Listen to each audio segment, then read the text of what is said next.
3 hal. Jadi kita sebagai orang tua diharuskan mendidik anak kita tentang 3 hal.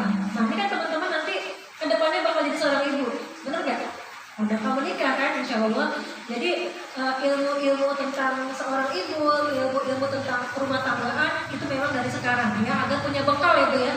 Nah jadi kita sebagai seorang tua, nanti pada saat kita punya anak, apalagi anak kita sudah beranjak remaja, maka kita harus mendidik mereka. Kita persiapkan dari kecil.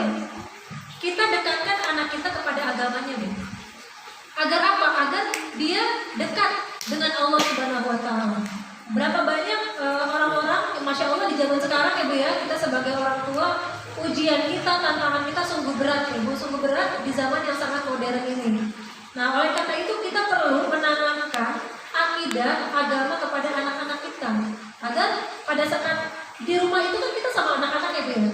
Jelas kita melihat anak kita di rumah gimana kita tahu, tapi pada saat di luar kita tahu nggak? Kita nggak tahu.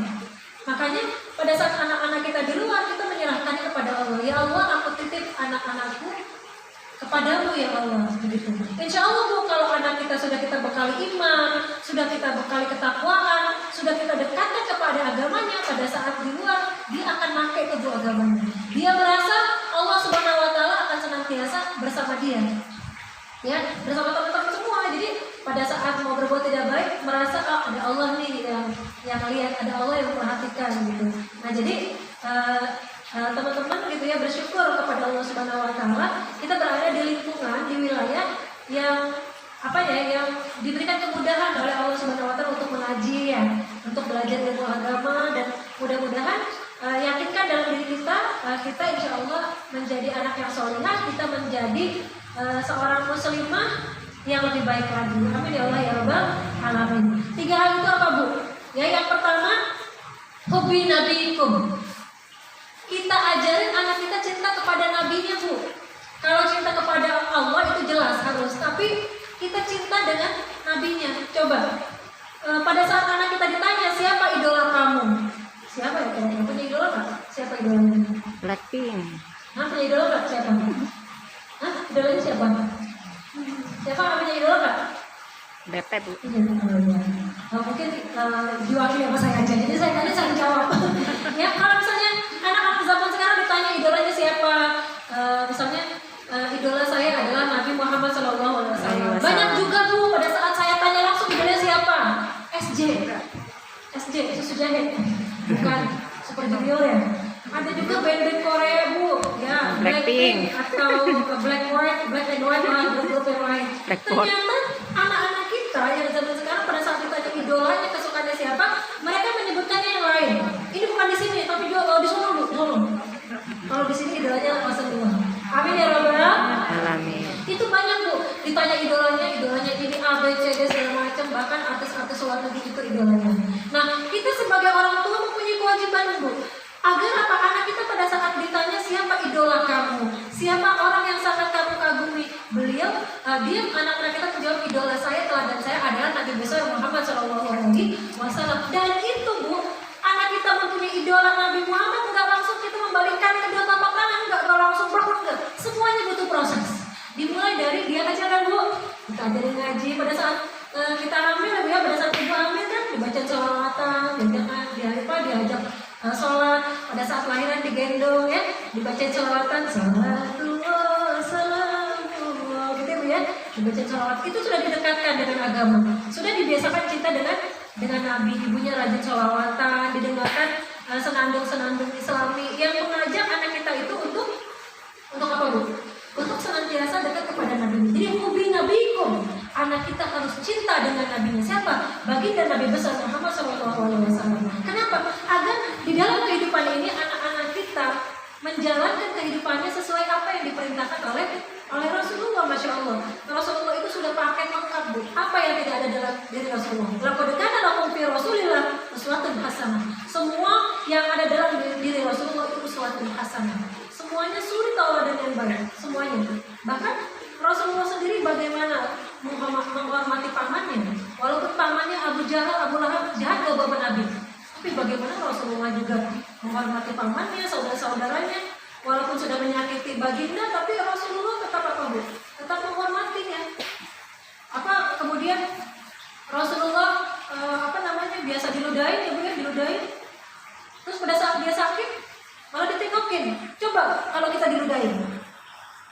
ngeludahin, marah nggak?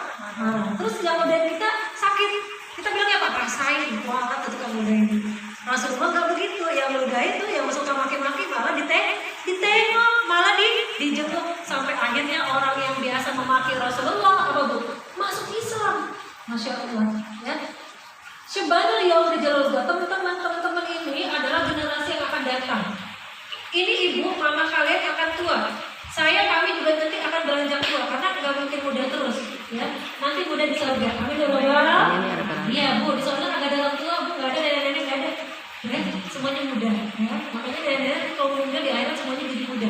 Ya, makanya teman-teman, karena teman-teman ini generasi yang akan datang, dari sekarang kesempatan menimba ilmu sebanyak-banyaknya, terus semangat pantang menyerah walaupun bapak atau ayah tidak ada. Dari sesi pertama tadi saya sudah menyampaikan bu, walaupun ayah tidak ada, justru kita tambah semangat teman-teman, ya. Justru kita membuktikan kalau kita bisa sesuai dengan harapan almarhum bapak yang udah nggak ada. Kenapa? Karena mereka mengharapkan dari anak-anak yang masih hidup yang senantiasa mendoakan. Ya, bapak kita yang sudah nggak ada sama. Saya juga bapaknya udah nggak ada. Artinya gini, orang tua kita pasti akan senang di alam barzahnya. Pada saat kita anaknya yang masih hidup, kita banyak beramal baik, beramal soleh. Niatkan semuanya untuk almarhum. Ya Allah, saya sedekah, pahalanya untuk almarhum bapak saya. Saya baca Quran, pahalanya untuk almarhum bapak saya. Begitu, ya. Kemudian apa? Di antara mencintai Nabi adalah perbanyak membaca sholawat, ya. Apalagi zaman sekarang lagu udah macam-macam, Bebe, ya. Nah, di rumah teman-teman, siapa nih yang disukai? Misalnya band Sabian ya, band Sabian atau siapa gitu ya, memperbanyak baca Islam, sholawat, insya Allah itu bu, sholawat yang kita senandungkan itu akan menjadi pahala untuk kita. Kalau kita membaca sholawat banyak putarannya, dihapuskan kesalahan kita bu. Kalau kita baca sholawat, dosa kesalahan kita dihapus. Terus kita diangkat derajatnya di hadapan Allah Subhanahu wa Ta'ala. Jadi hubi nabikum, cintai nabi kita dengan caranya dengan apa?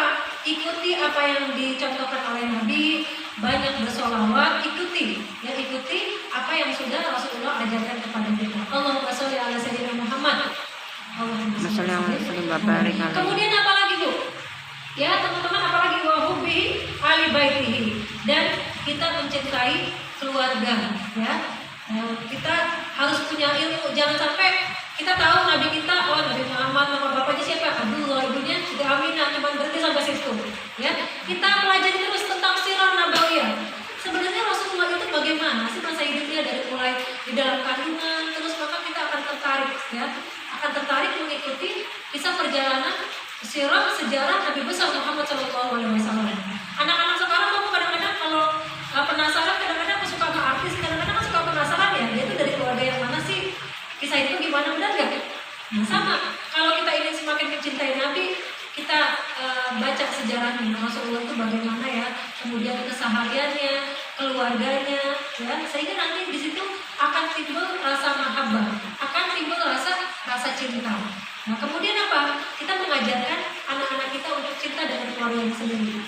Teman-teman, menyayangi, mencintai orang tua, menyayangi keluarga. Ya, punya abang atau adik disayangi adiknya. Kenapa? Karena kalau dalam suatu rumah sudah saling menyayangi, sudah saling menghargai gitu ya, insya Allah di situ rahmat diberikan oleh Allah Subhanahu wa Ta'ala. Karena ya bu ya, pada saat kita menikah dulu kan kita ingin menciptakan rumah tangga yang sakinah, mawaddah warahmah. Baiti jannati, rumahku surgaku. Nah, untuk menciptakan rumahku surgaku bukan hanya tugas ibu, tapi semua anggota keluarga. Sekarang begini, nah teman-teman, kalau rumahnya suasananya enak, mungkin kira-kira kalau di luar pengen buru-buru pulang, kenapa pengen main lagi? Kenapa pengen buru-buru pulang? Karena di rumah enak ya. Walaupun mungkin kondisi rumah kita sederhana, tapi kenapa enak ya? Gitu ada ya. Karena di sana ibunya solihah, anaknya solihah, keluarganya solihah, sehingga rumah itu menjadi sebuah surga. Enak gitu kayaknya, ada gitu ya. Jadi tempat tinggal itu sebenarnya bagaimana hatinya bu. Kalau hati penghuni di dalam rumah itu hatinya lapang, hatinya luas, maka dia akan ngerasa enak aja di rumahnya sendiri. Tapi nauzubillah min dzalik ya bu, jangan sampai baitin nari, rumahku adalah neraka mau balik nggak enak karena bawaannya panas ya, panas, bawaannya panas nggak enak. Akhirnya udah ngapain ya pulang ke rumah, mendingan main aja lah kemana kayak gitu, malas pulang ke rumah. Kenapa? Karena misalnya ibunya mengajarkan yang tidak baik, atau misalnya ibunya suka marah-marah, atau anak-anaknya juga nggak baik, anaknya suka marah-marah dan lain sebagainya. Sehingga rumah itu tidak sesuai harapan, tidak sesuai dengan rumah Islam. Nah, mudah-mudahan kita yang pertama ya Bu ya, rumah termasuk rumah yang pertama, rumah itu menjadi surga bagi kita semua. Ibu jangan pernah bosan mendoakan anak-anak. Teman-teman juga jangan pernah bosan mendoakan orang tua, karena Masya Allah ya, ibu kita semua, mereka adalah perempuan yang sangat luar biasa, yang diciptakan oleh Allah Subhanahu Wa Taala. Dan kita diciptakan Allah sebagai seorang perempuan, ini adalah anugerah yang sangat luar biasa. Karena nanti dari rahim kita ya Bu ya, keluar generasi-generasi Islam yang kuat, apalagi seorang muslimah, gitu ya Bu ya. Nah, kemudian yang ketiga apa? Yang ketiga adalah bitilawatihil Quran. Jangan lupa diajarin baca Quran, apalagi mau bulan puasa. Jangan sampai baca Quran hatam di bulan puasa doang, besoknya kagak baca Quran lagi, jangan ya. Ya, jadi biasakan rumah kita itu sering dibacakan Al-Quran ya teman-teman ya. Jadikan Al-Quran itu seperti apa ya, kalau kita itu nonton TV ya biar nonton TV, nonton sinetron kan foto Bu sampai berapa jam ya Bu ya. Itulah setan ya, kayaknya nggak berasa ya udah selesai, padahal udah 3 jam Bu. Coba kalau baca Quran baru 1 lembar tuh mata udah sempet ya. Ya udah ngantuk terus pegel, udah padahal baru 2 lembar tapi duduknya udah gonta-ganti itu baca Quran ya. Karena bangsa setan itu kan selalu mengganggu kita ya. Nah, oleh karena itu jadikan rumah kita itu disenandungkan bacaan Al-Quran. Minimal ya dalam 1 hari kita baca Quran ya di rumah ya. Dan kita harus punya target. 1 hari saya mau 5 lembar baca Quran. Harus ditargetin, harus punya target. Pahalanya buat bapak saya, motivasi. Bapak beda pahala yang enak di sana. Ya. Habis subuh 1 lembar dan banyak-banyak. Nanti kalau udah kayaknya pengen nambah nih, kalau udah ketagihan baca Quran mau nambah, akhirnya apa? 1 hari 1 juz. Sehingga wah 1 bulan itu bisa hatam. Akhirnya selama 1 tahun 12 kali hatam, atau mungkin 24 kali hatam. Amin ya Rabbal alamin. Kenapa? Karena rumah yang di dalamnya dibacakan bacaan Al-Quran itu rahmat Allah akan turun. Malaikat senang berada di rumah itu. Warattilil Qur'ana tartila. Bacalah Al-Quran itu dengan tartil, dengan lembut ya, penuh dengan kehati-hatian, Masya Allah gitu. Senang gak kalau ada, kita kadang-kadang orang baca Quran suka, kayaknya enak ya Bu ya. Dan Al-Quran itu penyembuh, syifa. Tuh, Quran itu penyembuh. Jadi kalau kita sakit baca Quran ini. Al-Quran itu hudan linnas, petunjuk manusia. Jadi teman-teman kalau lagi galau nih, kalau lagi bete, lagi galau, atau lagi bosan, lagi boring, apalagi segala macam ya bahasa anak sekarang, baca Quran. Kalau lagi sebel banget nih, kenapa sih bete banget, baca Quran. Insya Allah itu akan menjadi obat kita. Ya, akan menjadi obat kita, menjadi penyembuh kita. Terus ibu-ibu juga kalau misalnya lagi ada masalah nih, yang namanya ujian ya pasti ada ya Bu ya, baca Al-Quran. Jadi kalau ada apa-apa kita kembali ke Al-Quran. Kenapa? Karena Al-Quran itu termasuk obat hati. Kalau kita sakit, badan kita berobat ke dokter Desi. Kenapa? Karena badan kita ada yang dirasa seperti itu dokter Desi. Tapi kalau jiwa kita sakit ya Bu, hati kita sakit, nah itu yang sakit itu hati kita. Maka obatnya apa? Itu tadi. Obatnya salah satunya selain kita sholat, selain kita zikir, juga obatnya membaca Al-Quran. Itu obat yang paling mujarab. Ya, jadi jangan pernah bosan-bosan kita membaca Al-Quran, atau lebih lagi di bulan puasa, bulan yang paling banyak diskon pahala besar-besaran, pahala banyak banget ya di bulan Ramadan. Jadi kita minta kepada Allah ya Bu ya, agar disampaikan ke bulan Ramadan. Amin ya Allah ya Rabbal alamin. Terus Bu, doa orang tua dijawab Bu ya teman-teman. Jadi banyakin minta doa dari orang tua yang masih hidup, ibu misalnya. Banyak minta doa. Bu, doain saya ya Bu, besok mau ujian biar lancar. Bu, doain saya. Minta doa karena ridho Allah fi ridho walidain. Ridho Allah tergantung ridho orang tua. Wa suhtullah fi suhtil walidain. Kalau orang tua marah,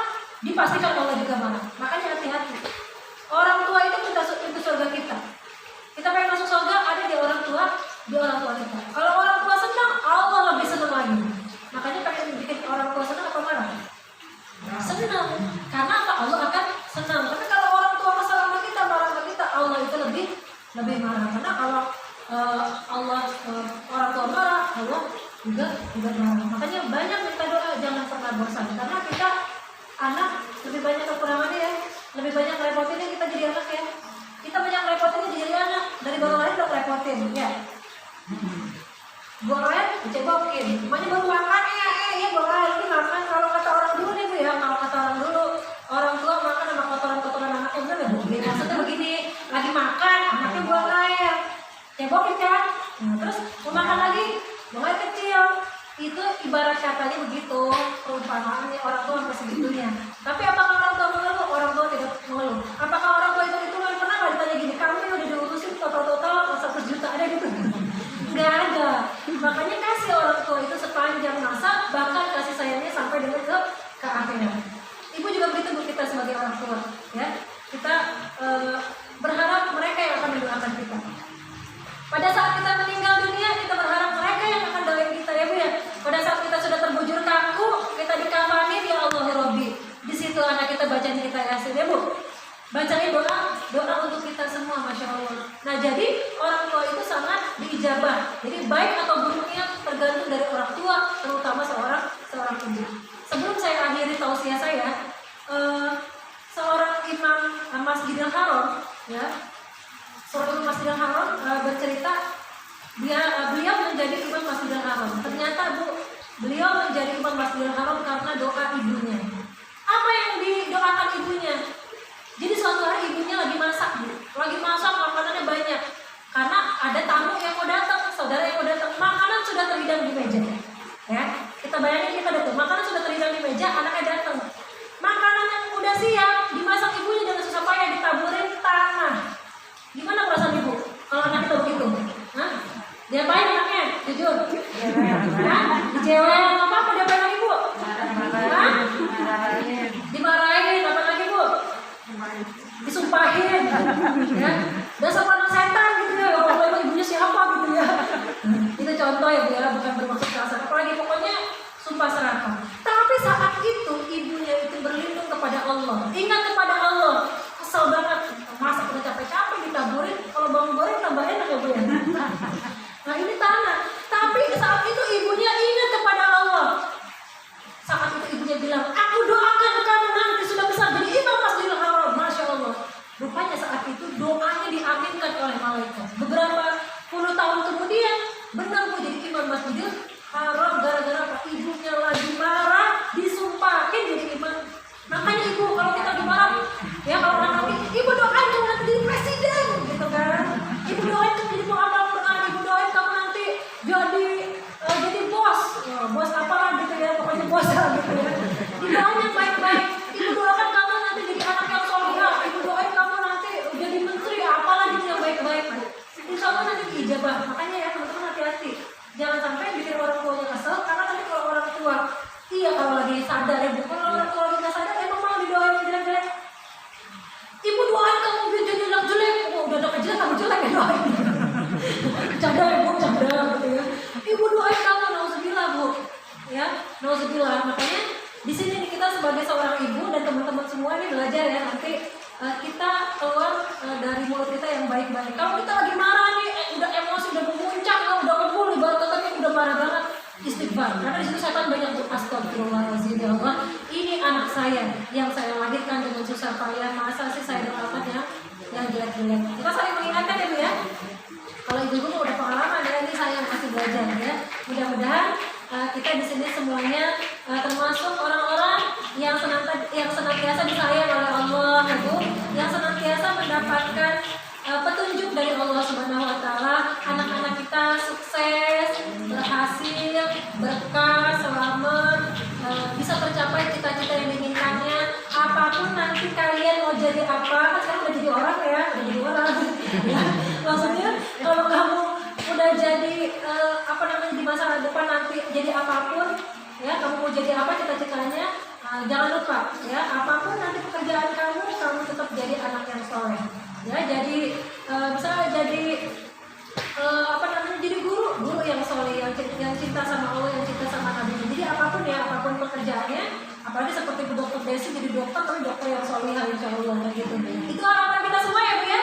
Nah bahkan pada saat nanti kita menutup mata ya Bu ya, pada saat kita meninggal dunia, kita ikhlas, kita ridho. Kenapa? Karena kita sudah meninggalkan anak-anak yang soleh dan soleh yang bakal doain kita. Apalagi kalau bapak udah nggak ada, jangan berhenti untuk doain. Bukan hanya sholat 5 waktu, lagi belajar ingat bapak, doain. Ya Allah, Rabbighfirli wa liwalidayya warhamhuma kama rabbayani shaghira. Kenapa? Karena orang yang meninggal itu perumpamaannya itu kayak orang tenggelam. Kalau orang tenggelam kita tolong nggak? Itu perumpamaan. Kalau orang udah meninggal, itu perumpamaannya seperti orang yang tenggelam, kita tolong. Nah, nolongnya dengan cara apa? Dengan dibacakan doa dari orang-orang yang masih hidup. Makanya nanya sama mama nanti, yang udah meninggal siapa aja tanya. Dari uak-uaknya tuh, Fulana, bin Fulan. Jadi anak-anak kita tahu Bu ya. Jadi mereka udah terbiasa itu sampai kepada ahli kubur yang telah meninggal dunia. Mumpung kita masih hidup, kita doain. Kalau kita udah meninggal, kita yang doain. Jangan lupa tinggalin sholat, mumpung bisa sholat. Kalau udah meninggal, disolatin ya, disolatin. Begitu paling depan lagi depan imam. Kalau udah meninggal depan imam itu ya. Iya. Teman-teman dari ibu yang solihah, demikian apa yang kami sampaikan pada hari ini. Mudah-mudahan di pertemuan pada hari ini bermanfaat buat kita semua, berkah buat kita semua. Kami dari PT Salimah Cipayung mohon maaf ya Bu kalau banyak kekurangan, tapi mudah-mudahan hari ini yang kami lakukan ini adalah bagian dari rasa sayang kami kepada ibu-ibu solihah semuanya. Jangan dilihat dari bentuknya ya Bu ya, tapi mudah-mudahan dari perhatian ini bisa menambah silaturahim kita, ikatan cinta kasih sayang di antara kita